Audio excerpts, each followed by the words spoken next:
ته په مخلوقاتو باندې رحم کوه الله سبحانه وتعالی په تا باندې رحم کوي. اسامه بن زید رضی الله عنه روایت ته وی د رسول سم یو لور وه او هغې په رسول سم پسې یو کس راولېږو چې یا رسول الله سلام یې راولېږو او وی راشه خپل زوی ورته یاد کړو چې هغه بیمار دی او په ځنکدن کې دی په آخري وخت کې دی. رسول صلی الله علیه وسلم پسې یو کس ولېږو فارسل یقرئ السلام رسول صلی الله علیه وسلم سلام جواب ورکړو او بیا ورته وی چې ورته ووایه ان لله ما اخذ وله ما اعطى وكل شيء عنده باجل مسمى فلتصبر ولتحتسب. ورته ووایه چې بس څه چې دي دا هم د الله دي څه چې واغېستو دا هم د الله او الله هر کار په یو نیټه باندې کوي د هر شي یو مقرر وخت بس صبر کوه د الله نه اجر غواړه. فارسلت الیه تقسم علیه لیاتینها هغې بیا دا کس راولېږي او قسم یې ورکړو رسول الله چې راځي به. فقام ومعه سعد بن عباده ومعاذ بن جبل وابي بن كعب وزيد بن ثابت ورجال.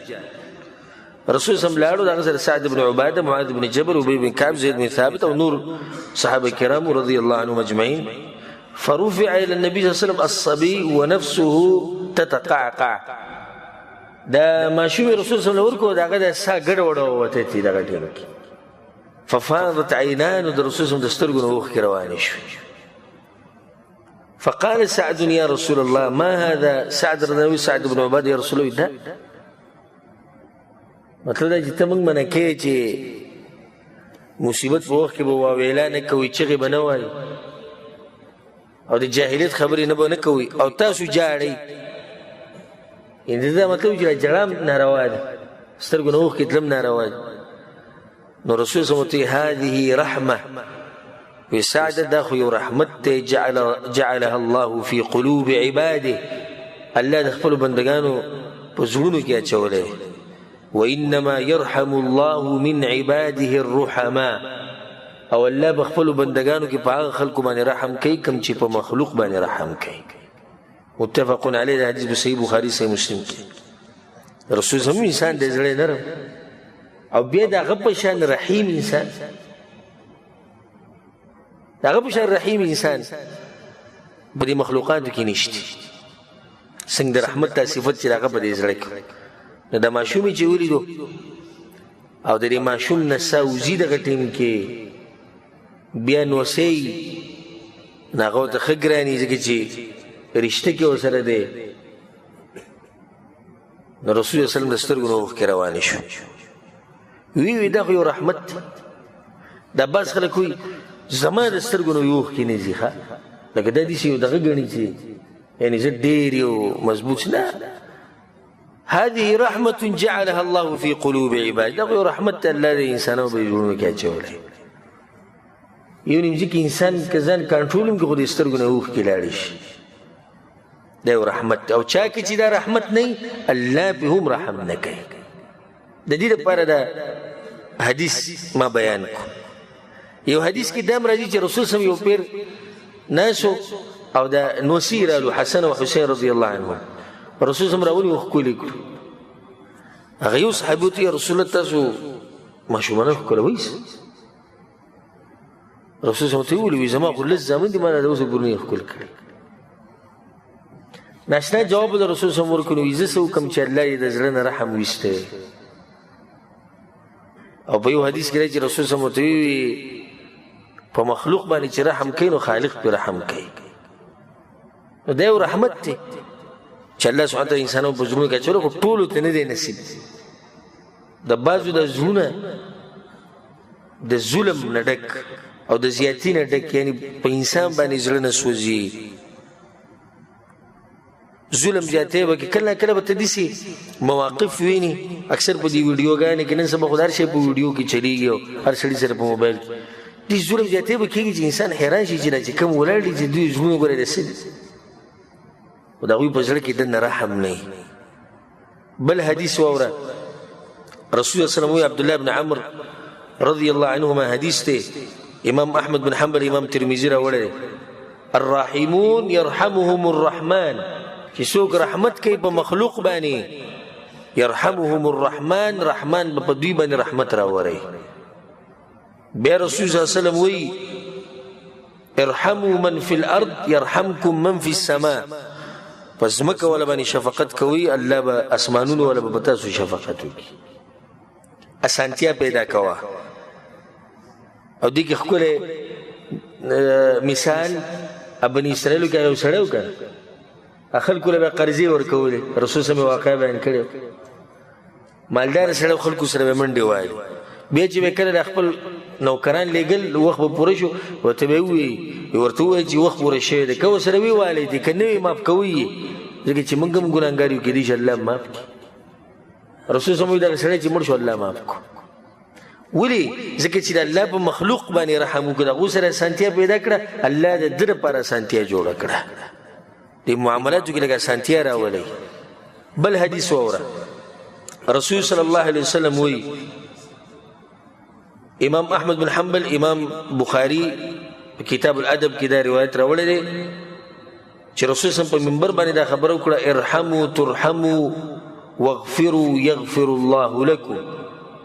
رحم کوي په دې انسانانو باندې، شفقت په زړه کې راولي، الله به تاسو رحم وکړي. بخانه کوي د انسانانو ته، الله به ستاسو ګناهونه وبخي. الجزاء من جنس العمل. ته چې څنګه کېدي چې ورسره کېږي، چې ته انسانانو سره سختي کې، الله به سره سختي پیدا کوي. ته انسانان نه بخي، الله به هم ته نه بخي. دا یو نیم سړی دومره ظالم چې یو څو سوه یا یو څو زره روپۍ به یي معمولي غونته کې ځمکه به یو دا جرګې به ورسره کیني پاسې او خلک به ځي راځي محنت نه نشته. دا خلک دي چې الله د رحمت نه محرومه دي او د الله د مغفرت نه محرومه دي، ځکه خو دوی ته د توفیق نه میلاوي. یو بل ناشنا روایت ته وایم، امام احمد بن حنبل، امام بخاري راوړی په ادب المفرد کې. یو کس راغی پر رسول صلی الله، یا رسول الله انی لاذبح الشاة وانا ارحمها. یا رسول الله کله کله دا بیزه یا ګډه لالومه یو داسې شفقت مې پرې راشي، دا زړه مې پرې سم سوځي. یعنې یو سړي دا زړه دومره نری وي چې په دې څاروي باندې زړه سوځي. انسانان خو پرېږده، په انسانانو خو یې سوځي، خو په څاروي باندې زړه سوځي. رسول صلی الله علیه وسلم ناشنا جواب ورکړو، والشاة ان رحمتها رحمك الله. نو چې ستا ته رحم کې په ګډه او بیزه باندې، الله به تا باندې رحم کوي. ګوره څاروي سره چې د رحمت معامله وکړه، الله به تا سره د رحمت معامله کوي. نو د انسانانو باره کې بیا څه خیال دی؟ د انسانانو سره نرمي کوئ. دا الله سبحانه وتعالی به د خپلو بندګانو ګوره ډېر زیات مین دی، ځکه حدیث کې دا راځي لزوال الدنیا اهون علی الله. دا ټوله دنیا چې ختمه شي، دا د الله په نزد وړه خبره ده. د دې په مقابل کې چې یو سړی راولګي او په ناحق یو مسلمان مړ کړي، دومره د دې مسلمان مقام دی د الله په نزد چې د ټوله دنیا دې ورانه شي، هېڅ خبره نه ده خو چې دی مړ نه شي. زموږ د معاشره کې د ظلم او د زیاتي ته وګوره. زما ټولو ته د نصیحت دی، کومو چې الله سبحانه وتعالی مال ورکړی د هغوی سره نوکران دي، خادمان دي، په دې خپلو نوکرانو خادمانو په دوی باندې رحم کوئ، دوی سره شفقت معامله کوئ.